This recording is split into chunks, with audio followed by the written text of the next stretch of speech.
Assalamualaikum warahmatullahi wabarakatuh.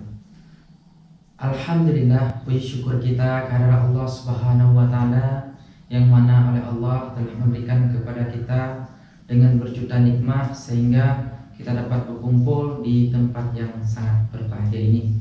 Dan tak lupa pula salawat dan salam kita hantarkan kepada baginda kita Nabi besar Muhammad sallallahu alaihi wasallam yang mana beliau telah membawa umat manusia ini dari alam jahiliyah pada alam yang penuh dengan ilmu pengetahuan seperti yang kita rasakan saat ini. Sebelumnya saya ucapkan terima kasih banyak nih kepada Ibu Aisyah yang telah memberikan tempat untuk kita laksanakan pertemuan kita pada hari ini. Dan terima kasih banyak juga kepada semua ibu-ibu yang telah meluangkan waktunya dari meninggalkan semua pekerjaannya di rumah untuk hadir pertemuan seperti biasa dalam rangka pertemuan peningkatan kemampuan keluarga. Baik ibu-ibu, sebelum kita masuk pada sesi yang kedua pada modul yang sama yaitu kesehatan dan gizi, jadi saya ingin mereview nih sedikit tentang materi yang sudah kita bahas pada bulan yang lalu nih ibu-ibu. Kira-kira tentang apa nih ibu-ibu? Coba. Ya betul ibu-ibu, yaitu tentang pentingnya gizi dan layanan kesehatan bagi ibu hamil. Kira-kira nih ibu, pesan yang kita dapatkan nih pada materi yang sebelumnya nih apa? Coba siapa yang bisa? Nah, oke, betul ibu-ibu. Yang pertama itu adalah ibu hamil makan makanan bergizi dan seimbang. Ibu hamil harus memeriksakan kesehatannya minimal 4 kali dalam masa kehamilannya. Apalagi ibu-ibu, ibu hamil harus melahirkan di pusat atau di fasilitas kesehatan dibantu oleh tenaga kesehatan. Berikan ASI selama 6 bulan. Ya ibu-ibu. Jadi ada lagi nih ibu. Oh iya, coba periksalah kesehatan ibu dan anak setelah melahirkan. Baik ibu, pada hari ini kita akan belajar yaitu sesi yang kedua, kelanjutan daripada sesi sebelumnya. Nah ibu-ibu, hari ini kita belajar tentang pentingnya gizi bagi ibu menyusui dan balita, yang nantinya akan kita bahas bersama-sama tentang apa itu ASI, apa itu empasi, tentang pelayanan posyandu, dan pentingnya gizi bagi ibu menyusui. Sebelum kita membahas poin-poin yang tadi, keempat poin yang tadi, jadi kita akan memainkan satu buah yayal nih. Nah, katakanlah begini ibu yayal, ketika saya mengatakan anak, jadi ibu-ibu menjawab tinggi, sehat, cerdas. Paham ibu ya? Anak tinggi, sehat, cerdas. Ya. Kita ulangi ibu lagi. Anak tinggi, sehat, cerdas. Ya, betul ibu semua. Tepuk tangan dulu kepada ibu semua. Hari ini kita akan membuat kelompok nih, akan membagikan kelompok lagi. Kira-kira yang hadir pada hari ini berapa orang nih? Oke, 20 orang. Ya, berarti kita buat per kelompok itu adalah 5 orang. Ya, coba ibu duduk per masing-masing kelompok. Sudah semua? Jadi katakanlah ini saya namakan kelompok yang pertama ini adalah kelompok ASI, yang kedua kelompok bubur, yang ketiga kelompok posyandu, yang keempat kelompok sayuran, ibu ya. Jadi nanti setiap kelompok akan mendiskusikan. Kayak misalnya kelompok ASI dia akan membahas masalah ASI, kelompok bubur akan membahas masalah MPASI, empasi, makanan pendamping ASI, gitu ya. Yang ketiga akan membahas tentang pelayanan di posyandu. Yang keempat akan membahas tentang gizi bagi ibu menyusui. Nah ibu-ibu, ini saya sudah menyiapkan nih pertanyaan-pertanyaannya yang nantinya akan saya bagikan per kelompok. Jadi ibu-ibu mohon mendiskusikan, ya. Ini untuk kelompok pertama, kelompok kedua, ini ibu kelompok ketiga, dan ini ibu kelompok keempat. Oke. Nah ibu sudah dapat semua pertanyaannya ibu? Baik. Selanjutnya mohon ibu-ibu mendiskusikan terkait pertanyaan-pertanyaan nanti. Ini akan saya beri waktu nih sekitar 10 menit untuk ibu menjawab semua pertanyaan yang ada di kertas tadi. dan akan kita bahas nantinya bersama-sama Ibu ya. Baik ibu semua, waktunya sudah menunjukkan 10 menit, sudah berjalan. Kira-kira nih, sudah siap semua ibu? Setiap kelompok sudah siap? Oke, kira-kira perlu tambah waktu nggak?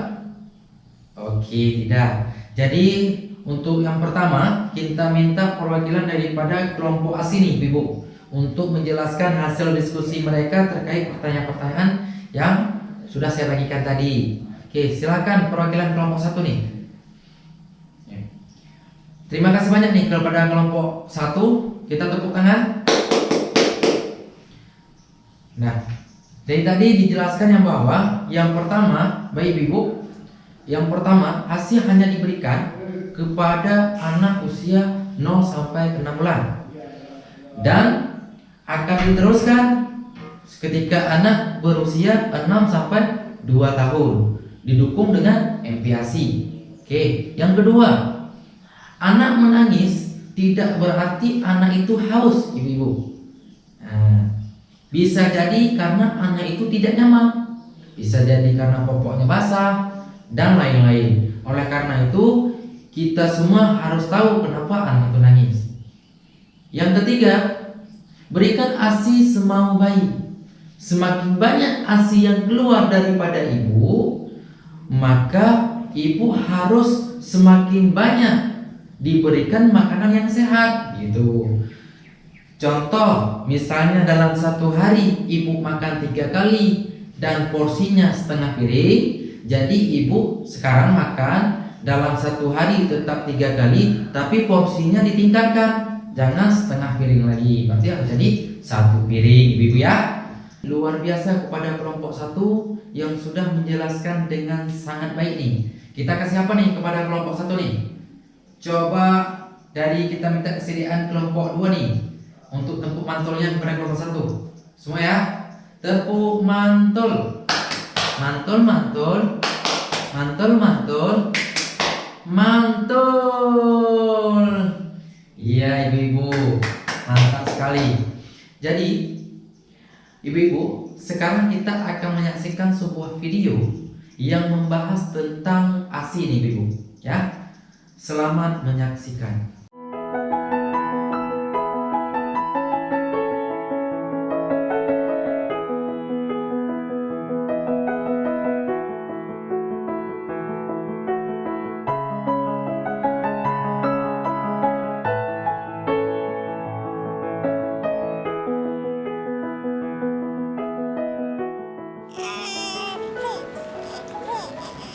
Bayinya dikasih air ya Bu, kasihan, haus.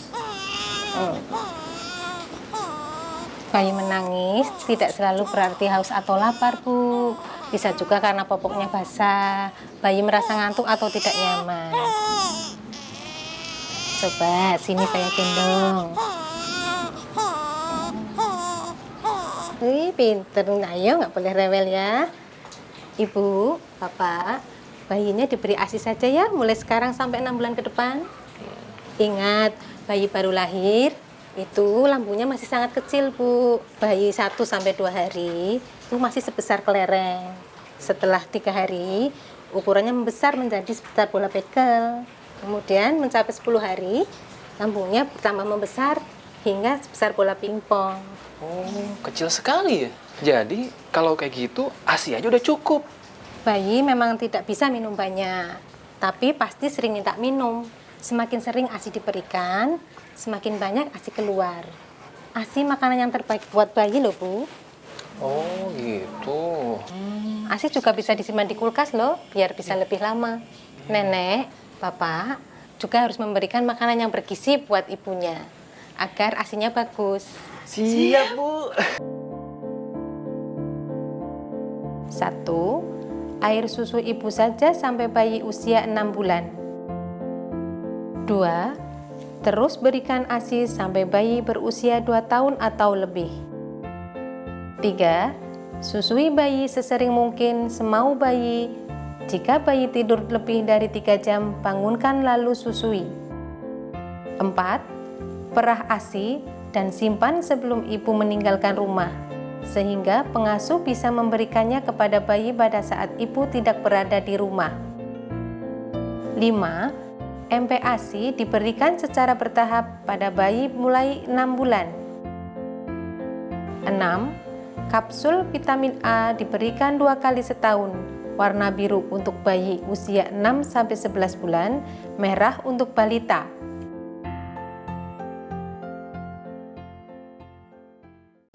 Baiklah Ibu, itu adalah video yang pertama yang menjelaskan tentang ASI nih Ibu.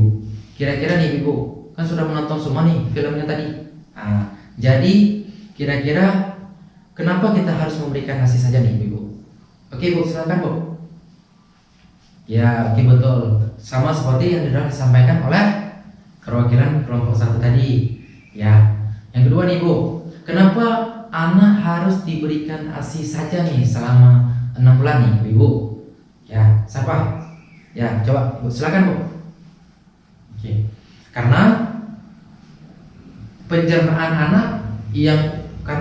anak bayi yang usianya 0 sampai 6 bulan dia belum sempurna, belum baik, masih kecil, sehingga dia tidak mampu mencerna makanan-makanan yang berat Ibu sekalian. Makanya kita dituntut untuk memberikan ASI saja gitu.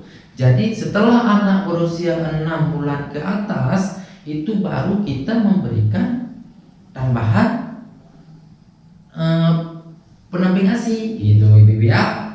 Makanan pendamping air susu ibu atau dikenal dengan MPASI Ibu.